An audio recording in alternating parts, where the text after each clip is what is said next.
सरकार द्वारा चलाई जा रही सभी सरकारी योजनाओं को धरातल पर उतारने के लिए एनडीए गठबंधन के कार्यकर्ता भी सरकारी कामकाज में सहयोग करें और योजनाओं का लाभ अंतिम पायदान में मौजूद व्यक्ति तक पहुंचाने की बात सुनिश्चित करें। ये मंगलवार को कुर्था प्रखंड के डाक बंगला परिसर में आयोजित एनडीए कार्यकर्ता सम्मेलन को संबोधित करते हुए कुर्था विधानसभा क्षेत्र के विधायक पप्पू वर्मा ने कहा। उन्होंने कहा कि बिहार की जनता ने 2025 के विधानसभा चुनाव में अपार जन समर्थन देकर यह साबित कर दिया है कि हमें अमन पसंद, न्याय पसंद और विकसित बिहार के पुरोधा नीतीश कुमार ही पसंद हैं। वही बिहार का कल्याण कर सकते हैं। उन्होंने कहा कि 2025 के चुनाव में बिहार की जनता ने एनडीए गठबंधन पर भरोसा जताया है, नीतीश कुमार पर भरोसा जताया है।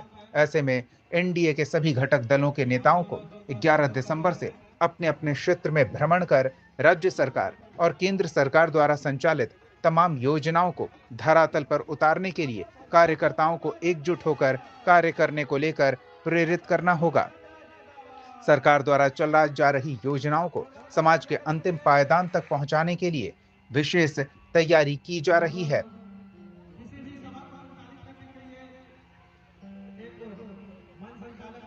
उन्होंने कहा कि जनता ने नीतीश कुमार के नेतृत्व पर जो भरोसा जताया है, जो जन समर्थन दिया है, उन समस्याओं के समाधान को लेकर जो विश्वास जताया है, सरकार उनके विश्वास पर खरा उतरेगी और अपनी जिम्मेदारियों के निर्वहन में कोई कोर कसर नहीं छोड़ा जाएगा।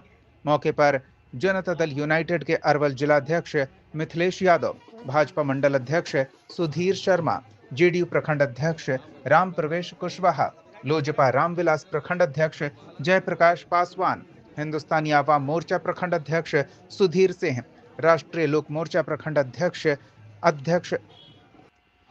और अन्य एनडीए घटक दल के नेता और कार्यकर्ता मौजूद रहे। जहानाबाद न्यूज के लिए अरवल के कुर्था से संजय सोनार की रिपोर्ट। आप लोग ने चुनाव जिताया,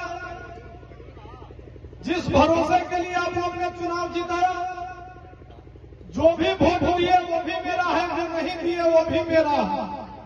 हम उनको भी स्वागत करते हैं। अरे न सोचिएगा कि हम आरजेडी के वोट दे दिए पप्पू वर्मा हमसे दूरी बनाएंगे, एक कदापि नहीं। आरजेडी के भी जो वोट दिए, एनडीए के भी जो वोट दिए, वो सब मेरा भाई है, सब मेरा मतदाता है, उनको भी हम आदर करेंगे। मैंने जब चुनाव जीता सबसे पहले कुरमावा गया, जहां अर्जुन यादव जी का भाई डेट किए थे। मैंने ऐसा नहीं कि जाति पाति का हम काम करेंगे। मैंने सभी जाति, सभी धर्म के साथ हम कंधा में कंधा मिलाकर आपके बीच चलने का काम करेंगे। इन्हीं जनशब्दों के साथ हमको तबीयत खराब है, बुखार लगा हुआ था और बुखार लगा तो तैयो को के आग्रह हुआ हम कहीं कि नहीं चलेंगे। प्रकाश चंद्रा जी का कार्यक्रम लगा हुआ था, हमने कहा कि नहीं जाएंगे तो भाई निरुष्ट हो जाएंगे कि नहीं आए। इसलिए साथी अब हम लोग के अब तो भोजन ठंडा गया, भाई कितना स्वागत कर दिए, टाइम पार हो गया। इसलिए अब हम अपनी वाणी को विराम देता हूं और हम अपने भाई संघर्षशील व्यक्ति जो एक छाप छोड़े हैं, हम उनको आग्रह करेंगे और यहाँ के साथी से भी कहेंगे कि गर्मजोशी से इसे स्वागत करते हुए मंच पर लाए। जय बुद्ध, जय बिहार, जय जय इंडिया। जितना बड़ा हम जाने का काम किया, कल से मेरा विधानसभा के हर एक पंचायत में दौरा हम रख दिए कि सदन चलेगा तो पप्पू वर्मा पटना रहेगा, सदन नहीं चलेगा तो आपके बीच रहेगा। ऐसा नेता नहीं, हम बेटा बन के आपके बीच रहेंगे।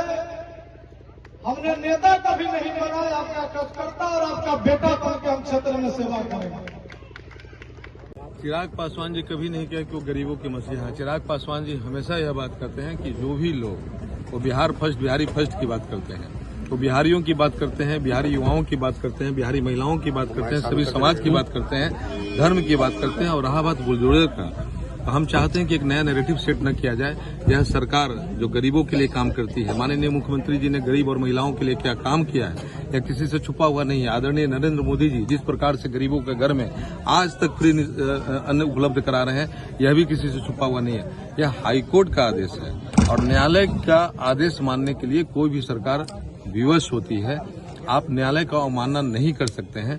अतिक्रमण के खिलाफ जो बुलडोजर चलाया जा रहा है वह न्यायालयीय आदेश है और हमें न्यायालय के आदेश का सम्मान करना चाहिए।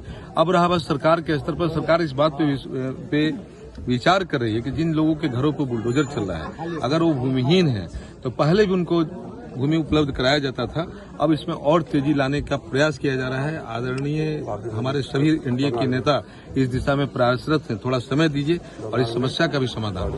बंगाल में विवादित मुद्दे पे बोलना मेरा काम नहीं है। हम सकारात्मक चीजों पर विश्वास करते हैं और हम धर्मनिरपेक्षता का जो हमारा संविधान का जो मूल आधार है धर्मनिरपेक्षता, हम चाहते हैं कि उसकी जड़ें और मजबूत हों। अगर कहीं कोई विवाद है तो उसके लिए कार्यपालिका भी सक्षम है, सरकारें उस पर निर्णय लेगी और न्यायपालिका भी सक्षम है। अगर लगता है कि संविधान का कहीं वायलेशन हो रहा है तो न्यायपालिका उस पर अपना आदेश पारित करेगी। नाम रख देने से किसी चीज का वह स्थल किसी और एक और चीज है कि बाबर, हम कैसे समझे कि वो बाबर वही बाबर होगा? हो सकता है कि अभी इस टाइम का कोई बाबर होगा जो हमारे गांव में बहुत लोगों का नाम होता होगा। तो हम इस विषय पे ज्यादा बोल नहीं पाएंगे और हमको लगता है कि हम लोगों को विकास पे बात करना चाहिए। क्योंकि हम दोनों नवनिर्वाचित विधायक हैं, हम लोगों का ध्यान विकास पे होना चाहिए। हम लोगों का ध्यान होना चाहिए कि युवाओं को रोजगार कैसे मिले, स्कूलों में बेहतर शिक्षा की व्यवस्था कैसे हो, अस्पतालों में चिकित्सा का बेहतर प्रबंधन कैसे हो। हम इन चीजों पर ध्यान दें बजाय इसके कि हम सिर्फ बयान दें। गांव है और उसका जो है श्मशान घाट है और तीर्थ स्थल भी है, इसके विकास के लिए आगे से आपकी क्या कार्रवाई? देखिए, अभी तो सदन चलेगा जी, उसमें हम सदन में आवाज को उठाएंगे। जो वहाँ कटाव का, सीढ़ी का जो समस्या है उसका हम काम करेंगे। कुर्सा विधानसभा क्षेत्र में कई सड़कें हैं जो आज तक जो है जर्जर है, उसको विकास एकदम हम आज स्कूटी को बुला के सुबह जी सारा हम रोड का मैप ले लिया, कौन रोड का काम चल रहा है, कौन का प्रोग्रेस में है और कौन नहीं बना है, उसको हम डालकर हम काम कराएंगे। पंथित को जो है तीर्थ स्थल में जो है ऐतिहासिक स्थल बनेगा और हम आवाज को उठाएंगे।